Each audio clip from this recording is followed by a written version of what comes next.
Olá, tudo bem? Sou a professora Vilmelisa Dávila e nesse Falando em Português nós vamos trabalhar com 10 dicas importantes que você precisa saber para escrever melhor, para falar melhor, para acertar as questões que nós, logicamente, acabamos trabalhando aí em diversos concursos, ok? Então, fique atento às dicas, às explicações, de modo que você não cometa mais os mesmos erros, porque todas essas dicas, essas 10 possibilidades são tão comuns, a gente vê toda hora aí pessoa falando, acha que tá certo, mesmo eu tô usando de forma errada e nem sei. Então, cuidado, presta atenção. Vamos a elas, pessoal. Então, são algumas dicas bem simples, bem fáceis, que eu vou aproveitar e já trabalhar com a questão da gramática, né? Relembrar alguns conceitos. Então, a primeira dica: prefiro ir ao cinema a ficar em casa. O que acontece? É muito comum.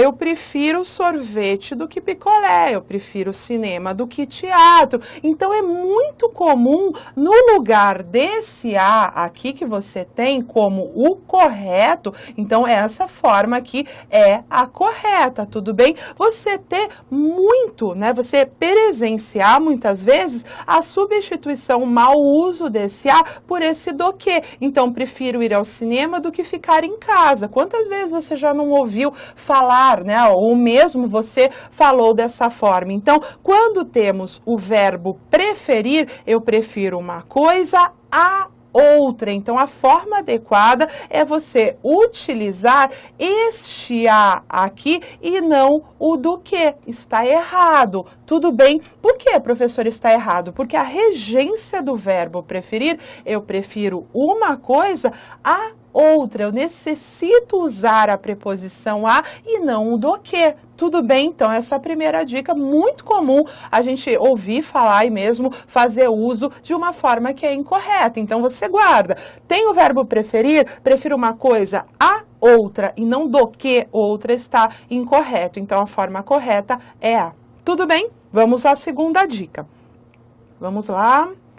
Olha aqui, pessoal, segunda dica. Este trabalho é para eu realizar, não para mim realizar, que também é muito frequente e muito comum. Por quê, professor? Eu não posso usar o mim. Primeiro porque antes de verbo, nós só podemos usar o pronome pessoal do caso reto. Eu, tu, ele, nós, vós, eles. Tudo bem? Então, o que acontece? Já que antes do pronome aqui do eu ou melhor, depois existe o verbo realizar, eu tenho que usar o pronome eu e não o pronome mim. Tudo bem? Então, cuidado. Se antes você tiver aquela vontade de usar o mim, verifica se o que você vai falar depois não é um verbo. Se for o verbo, você troca. Ao invés do mim, você vai usar o pronome pessoal do caso reto, eu. Tudo bem? Então, cuidado, atenção, é mais uma questão mesmo de hábito, de cuidado, para que você não cometa mais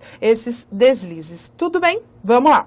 Próxima possibilidade, terceira dica, quero assistir ao jogo de basquete amanhã. Então, quando a gente trabalha com a questão da regência verbal, alguns verbos precisam de determinadas preposições. Então, o verbo assistir, que está aqui para você destacado, o verbo assistir, no sentido de ver, enxergar, precisa obrigatoriamente da preposição a. Então, eu vou assistir ao filme, eu vou assistir ao jogo. Então, toda vez que você usar o verbo assistir, ele estiver no sentido de ver ou enxergar, você obrigatoriamente tem que fazer uso da preposição a, como aconteceu aqui. Tudo bem, pessoal? Então, atenção, está errado você falar, como muito ouvimos aí o tempo inteiro, quero assistir o jogo. Errado. Se o verbo assistir está no sentido de que eu vou ver propriamente esse jogo. Então, se é no sentido de ver, obrigatoriamente assistir ao jogo, assistir ao filme, assistir à novela, ok? Então, eu preciso obrigatoriamente, a regência desse verbo exige um complemento com preposição a. Então, se o verbo está no sentido de ver, eu preciso de um complemento aí iniciado pela preposição a sempre. ok? Próxima dica, quarta dica, vamos lá. Ele tem um cachorro lindo e eles têm 4 gatos. Professor, o que você quer dizer com isso? É muito importante que você saiba que por mais que nós tenhamos aí muitas vezes que escrever o verbo ter, há diferenças. Se eu não utilizar o acento circunflexo, significa que esse verbo tem está no singular. Você tá vendo? Ó, ele tem. Por quê, professora? Lógico, tá na cara, o ele é singular, então lógico que o verbo é também singular. Só que em alguns momentos você vai se deparar com orações, ou mesmo tendo que escrever, será que é com acento, será que não? Então, se o verbo tem, que você precisa usar no seu texto, está no singular, está indicando algo no singular, você não usa acento circunflexo, tudo bem? Agora, se você perceber, eles têm 4 gatos. Então, o que acontece aqui, pessoal? O verbo ter aí conjugado tem um acento circunflexo porque significa que ele tem uma referência no plural. Eles têm. Então, aqui deu claramente para perceber que um é plural, outro é singular, isso não há dúvida, ó. Você pode perceber por conta dos pronomes. Mas em textos em que não haja essa referência visível escrita para você, aí o que você faz? Verifica. Ah, se está sem acento, eu sei que a ideia está no singular. Não, eu percebi que está no acento, então refere-se aí a várias pessoas, as situações, está, portanto, no plural. Então é importante até na hora de escrever que você saiba, ah, será que eu ponho ou será que eu não ponho o acento? Então, singular não põe o acento e o plural você vai obrigatoriamente usar esse acento circunflexo. Tudo bem? Cuidado. Vamos lá. Quinta possibilidade, quinta dica que também nos causa ali alguma dúvida. Esse item, esse exemplo tem a ver com a concordância, tá certo? Então, a concordância é você tentar dentro da construção de uma oração efetivamente unir os termos de forma adequada. Então, se é feminino, você vai tentar concordar as palavras no feminino, se está no plural, você também tenta concordar e assim por diante. Então, não pode falar, o meninos foi embora. Não, os meninos foram embora, isso é uma concordância adequada. Então, o que acontece no exemplo? Olha lá, os Estados Unidos são uma potência. Por que, professora, você usou o verbo aí são? Porque eu concordei com esse artigo que determinou o país Estados Unidos, ok? Então, os Estados Unidos são uma potência. Então, a concordância aqui aconteceu entre esse artigo que está no plural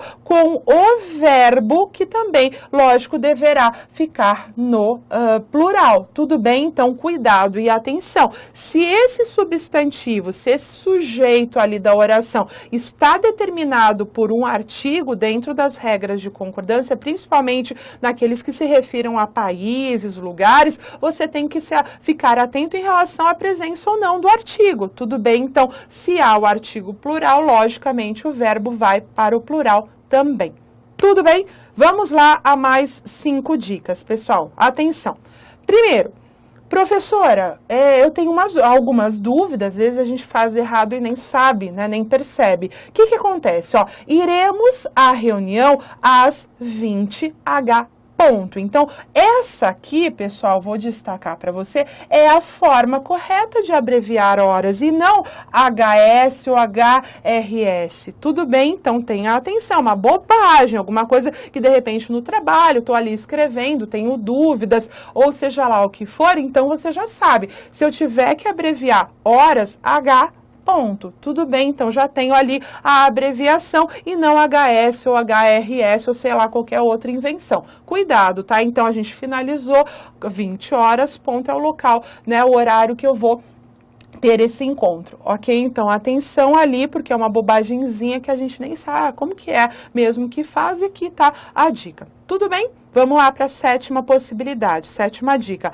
Eu não o vejo há alguns anos. Professora, por que esse A está com H, é o verbo haver? Porque aqui está no sentido, eu não o vejo faz alguns anos. Então, toda vez que esse verbo haver, que você tem aqui destacado, estiver relacionado a algo que tenha como referência o tempo, tudo bem? Então, a gente tem aqui a relação direta, não o vejo há alguns anos, faz alguns anos. Então, a forma correta é utilizar o verbo haver e não somente o a. O a está errado, porque aqui é indicação de um tempo passado, tudo bem? Então, não o vejo há alguns anos, faz alguns anos. Então, toda vez que você ficar na dúvida se usa efetivamente o verbo haver ou somente o a, verifique se essa referência que você tem que relacionar está efetivamente ligada a um tempo passado, por exemplo. Então, eu tenho que usar o verbo haver, portanto, com o H e o acento agudo e não só